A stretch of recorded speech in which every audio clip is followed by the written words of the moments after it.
उत्तराखंड में संकट साफ तौर पर नजर आ रहा है क्योंकि तीरथ सिंह रावत जो कि पिछले 3 दिनों से डेरा डाले हुए हैं यहाँ दिल्ली में, वो बार बार जेपी नड्डा से मुलाकात करने के लिए जा रहे थे और अब खबर ये आ रही है कि गवर्नर से मुलाकात करके वो अपना इस्तीफा सौंप सकते हैं। वक्त हमारे सूत्र ये बता रहे हैं कि आज रात को 10 बजे ही मुलाकात करके वो गवर्नर को इस्तीफा सौंपेंगे। उन्हें जो हमें जानकारी मिल रही है रोका जा रहा था, लेकिन बावजूद इसके उन्होंने खत में लिखा है बीजेपी अध्यक्ष जेपी नड्डा को कि देखिए, मैं संवैधानिक संकट नहीं खड़ा करना चाहता हूं अपनी पार्टी को। 6 महीने के अंदर अंदर मैं चुनाव जीतकर नहीं आ सकता और इसीलिए आप विधायक दल की बैठक करवाइए, वो जो नेता चुने आप उनको उत्तराखंड की कुर्सी सौंप दीजिए। सीधे तौर पर तीरथ सिंह रावत ने संवैधानिक संकट का हवाला देते हुए इस्तीफा सौंप दिया जेपी नड्डा को और अब गवर्नर के पास जाएंगे। मेरे साथ मेरे सहयोगी विकास भदौरिया जुड़ चुके हैं, जरा उनका रुख करते हैं। विकास, आज रात 10 बजे ही मुलाकात करेंगे क्योंकि सोचा ये जा रहा था और खबर ये आ रही थी कि पहले गवर्नर से वक्त मांगेंगे, वक्त मांगा और इधर उन्होंने इस्तीफा सौंपा।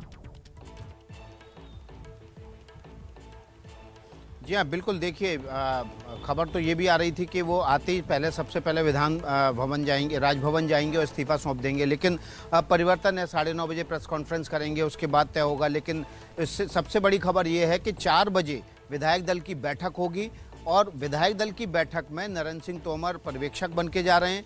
वहां से कौन होगा उत्तराखंड का नया मुख्यमंत्री, उसका चेहरा निकल कर आएगा और इसी चेहरे के साथ बीजेपी जाएगी जब विधानसभा के चुनाव होंगे 2022 में फरवरी महीने में।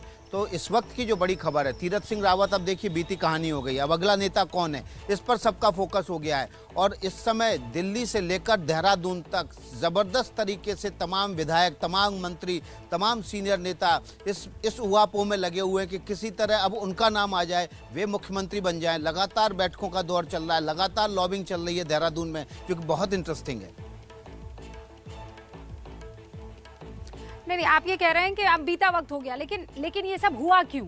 115 दिन भी नहीं बीते हैं विकास और वो अपना इस्तीफा सौंप देते हैं। किस वजह से? इस बीच में जीन्स को लेकर हो या फिर कुंभ मेले को लेकर हो, लगातार वो विवादों में रहे हैं। क्या ये बीजेपी की तरफ से लिया जा रहा इस्तीफा है या फिर खुद तीरथ सिंह रावत ये मानते हैं I am not fit for the job? ये देखिए, ये दोनों तरफ से साझा समझ है, इसको ये कह सकते हैं। क्योंकि देखिए, जब साल्ट विधानसभा का चुनाव हुआ, उपचुनाव हुआ, तब तीरथ सिंह रावत भी उस विधानसभा से उपचुनाव नहीं लड़ना चाहते थे क्योंकि उनके लिए वो टफ सीट थी।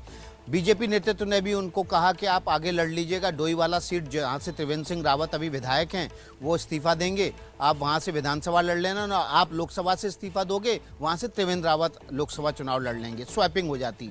लेकिन तब किसी के भी जहन में ये सवाल नहीं आया कि जब जनरल असेंबली के इलेक्शन में 1 साल से कम वक्त रह जाएगा तो उपचुनाव नहीं हो सकता।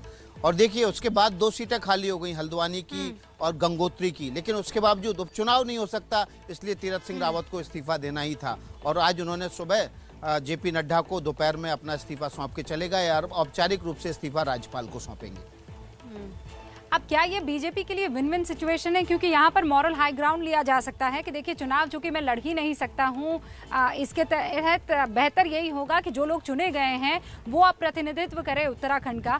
फिलहाल आप मेरे साथ बने रहिएगा विकास, क्योंकि किसी भी वक्त वो तस्वीरें आ सकती है जब वो गवर्नर बेबी रानी मौर्य से मिलने के लिए जाए। उससे पहले आज दिन भर हलचल रही क्या? ये सबसे बड़ी पॉलिटिकल स्टोरी थी आज की तारीख की। क्या कुछ हुआ आज दिल्ली में, जरा उस पर नजर डालिए। 3 दिन पहले उन्हें दिल्ली बुलाया गया और आज उनका इस्तीफा ले लिया गया। ये आज दोपहर की तस्वीरें हैं जब तीरथ सिंह रावत बीजेपी के अध्यक्ष जेपी नड्डा से मिलने पहुंचे थे। सूत्रों के मुताबिक उसी वक्त तीरथ सिंह ने जेपी नड्डा को अपना इस्तीफा सौंप दिया था, लेकिन बाहर निकलकर तीरथ सिंह रावत ने दावा किया कि उनकी उत्तराखंड में सरकार को और बेहतर तरीके से चलाने को लेकर बात हुई। राष्ट्रीय अध्यक्ष जी मुख्यमंत्री से मिलना हुआ और आगामी चुनाव को लेकर के बातचीत हुई है, किस तरह हमको उत्तराखंड के अंदर विकास करना है और केंद्र सरकार के द्वारा जो योजनाएं हैं उनको धरातल पर उतारना है और वहाँ के लिए नई योजनाएं, नया काम, नया विकास। और जो मेरे मन में था कि वहाँ का पर्यटन, तीर्थाटन, उसको कैसे हम लोग बढ़ावा दें, ये ये काम इस प्रकार की कुछ बातें हैं, कुछ मैंने रखी हैं। चुनाव आयोग है, जब भी वो जैसा भी निर्णय लेगा चुनाव आयोग को करना है, होगा नहीं होगा ये सारा चुनाव के उसमें है, चुनाव आयोग के उसमें जो भी बात रखेंगे उस रणनीति के अनुसार हम लोग आगे बढ़ेंगे, काम करेंगे। लेकिन हमारे सूत्रों के मुताबिक तीरथ सिंह रावत से कहा गया कि आप मुख्यमंत्री नहीं रह सकते हैं। तीरथ सिंह रावत को संवैधानिक समस्याओं का हवाला दिया गया। विधायक दल की बैठक बुलाकर जल्द ही नए सीएम का चुनाव होगा, कोई मौजूदा विधायक ही अगला सीएम होगा। तीरथ सिंह रावत ने अपनी स्थिति भांप ली थी और इसलिए उन्होंने समय रहते एक पत्र बीजेपी अध्यक्ष जेपी नड्डा को लिखा और इस पत्र में उन्होंने लिखा कि जनप्रतिनिधि कानून की धारा 151A के तहत अब उपचुनाव नहीं हो सकता और 6 महीने के भीतर वे अब विधायक नहीं चुने जा सकते। ऐसे में वे अब मुख्यमंत्री पद से अपना इस्तीफा देते हैं। अब ये समझिए कि तीरथ सिंह रावत के उत्तराखंड के मुख्यमंत्री बने रहने में विवाद क्या है।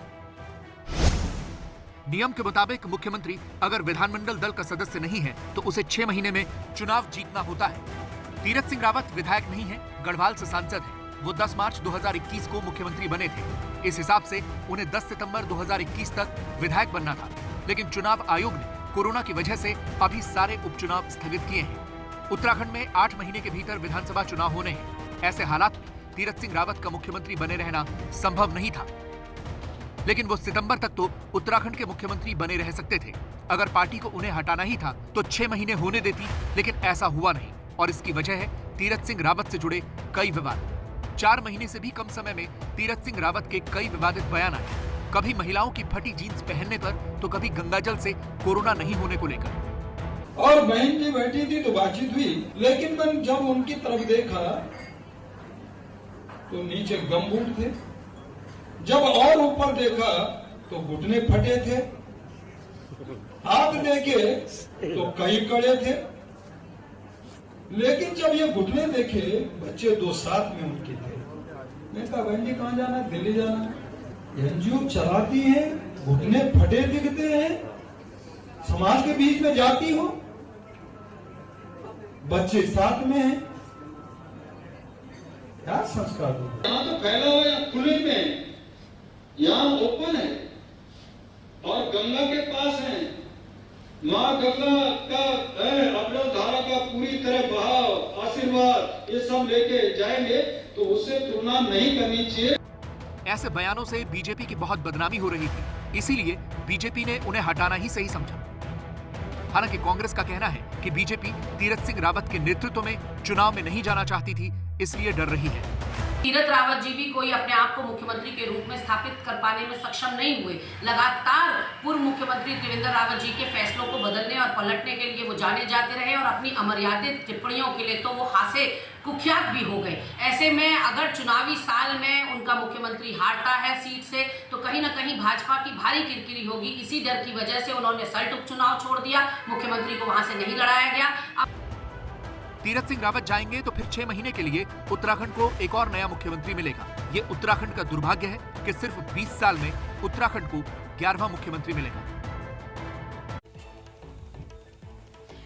और विकास मेरे सहयोगी भी लगातार इस खबर पर नजर बनाए हुए हैं, अपने सूत्रों के साथ संपर्क में हैं कि अब आगे होने क्या वाला है। और आपको याद होगा अभी विकास जब बातचीत कर रहे थे तो वो ये कह रहे थे अब आगे क्या क्या खेल है वो महत्वपूर्ण हो जाता है। तो ऐसे में नाम आता है सतपाल महाराज का, विकास, रेखा खंडूरी का, धन सिंह रावत का और जो पुष्कर धामी है उनका। कौन चल रहा है सबसे आगे रेस में? ये देखिए सतपाल महाराज सबसे ज़्यादा रेस में आगे हैं, क्योंकि देखिए उत्तराखंड के निर्माण के आंदोलन में उनकी भूमिका है। बड़े ठाकुर नेता हैं और लगातार केंद्रीय मंत्री से लेकर विधायक रह चुके हैं। इसके अलावा बंशीधर भगत कालाडूंगी से विधायक हैं, वो भी इस रेस में हैं। धन सिंह रावत पहली बार के विधायक ज़रूर है लेकिन संगठन मंत्री रह चुके हैं और कद्दावर नेता माने जाते हैं। संघ का आशीर्वाद उनको प्राप्त है और अभी भी वो त्रिवेंद्र सिंह रावत के भी और तीरथ रावत के भी हनुमान के रूप में जाने जाते हैं। तो इस तरह से लंबी फेहरिस्त है। महेश जोशी मसूरी से विधायक हैं, 4 बार के विधायक हैं, लंबी फेहरिस्त है। लेकिन आला कमान किसके नाम पे मोहर लगाएगा ये देखने वाली बात होगी और यही इसी पर सबकी नज़र रहेगी कि कल जब 4 बजे विधायक दल की बैठक होगी तो उस बैठक में आला कमान की तरफ से किस नाम पर मोहर लगकर वहां पर बताया जाता है और उसके बाद विधायक दल भी उस पर मोहर लगा देता है। ओके, और विकास आप भी अच्छे से जानते हैं क्योंकि आप भी उन गलियारों में काम करते हैं कि जिसके नाम की सबसे ज़्यादा चर्चा होती है, बीजेपी ठीक उसका उल्टा चेहरा जो है सामने रखती है, और ये हमेशा से हुआ, ये रिकॉर्ड रहा है।